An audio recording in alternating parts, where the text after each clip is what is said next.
atau di kitabnya Buddha apa itu masih di dalamnya itu menceritakan tentang Zabur, menceritakan tentang Taurat, lalu Injil, ya kan, lalu Al-Quran. Nah artinya lima agama ya, karena ada Protestan, ada Katolik, itu kan sebenarnya satu nih, artinya sama-sama Nasrani lah ya bahasanya gitu. Jadi 4 kitab artinya. Jadi sesuai dengan Pancasila ya, sila pertama ketuhanan yang maha esa. Ya kan? Nah, tentunya kehadiran Imam Mahdi itu bukan sembarang untuk tadi yang digembar-gemborkan orang, wah nanti hilafah, enggak begitu. Tidak menakutkan begitu. Itu cuman upaya-upaya ya pihak-pihak tertentu yang memang tidak menghendaki adanya apa? Islam bangkit di 100 tahun terakhir ini. Kenapa saya sebutkan ini 100 tahun terakhir? Karena ada satu riwayat kan ya.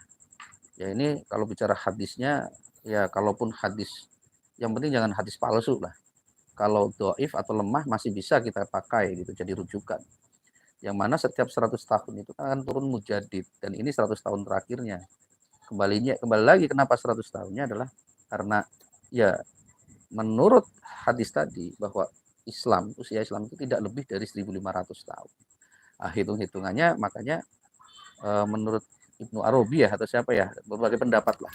Itu 1.500-nya itu adalah sekarang ini adalah 100 tahun yang terakhir, sehingga kemungkinannya munculnya sekarang gitu loh. Amin. Yang jelas di Indonesia. Makanya Indonesia itu sangat beruntung ya, sangat beruntung, sangat ya harusnya kita bersyukur, berbahagia karena negeri tercinta ini dijadikan sebagai tempat untuk hajatnya Allah. Ini hajatnya Allah, bukan hajatnya manusia. Nggak ada manusia yang ikut campur dalam memunculkan Al-Mujaddid atau sang pencerah atau Imam Mahdi dan Satrio Piningit. Ya, saya untuk Satrio Piningitnya nantilah, saya tidak membicarakan itu, tapi saya membicarakan lebih ke Imam Mahdinya, karena dengan judulnya tadi ada sekian golongan yang selamat, ya kan? Gimana sih? Kan gitu. Nah, itu kira-kira bagaimana ini proses penyelamatan, Kang? Dan seperti apa? Silakan dijabarkan nih yang lebih merinci nih. Ya, jadi gini. Mohon maaf. Jadi gini. Yang namanya Imam Mahdi sendiri itu kan memang diturunkan oleh Allah, dilahirkan. Ya, itu memang untuk menyelamatkan umat manusia. Ya, menyelamatkan umat manusia.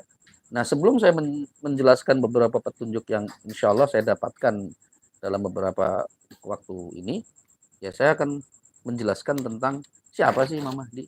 Kok sebegitu hebohnya, sebegitu hebatnya gitu kan. Ya ini harus kita buka siapa beliau.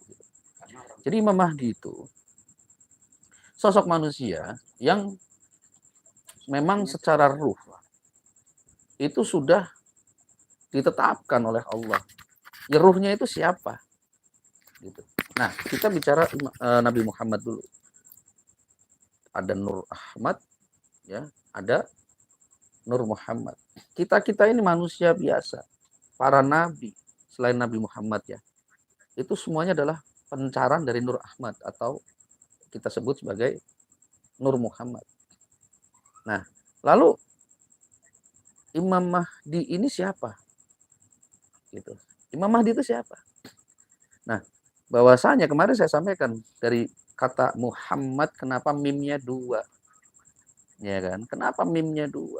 Sedangkan arti Muhammad itu adalah manusia yang terpuji, orang yang terpuji. Nah, mu sama Ahmad, ya kan? Jadi Muhammad, tapi mimnya 2. Kenapa? Karena memang Allah akan menurunkan, Allah akan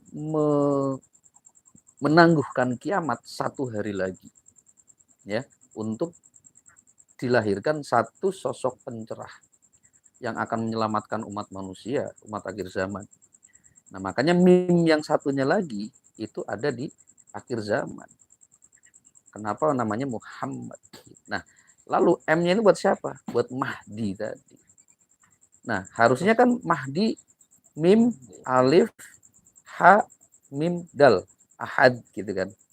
Ahmad, sorry. Harusnya kan mim sama Ahmad lagi. Nah, karena sosok ini adalah merupakan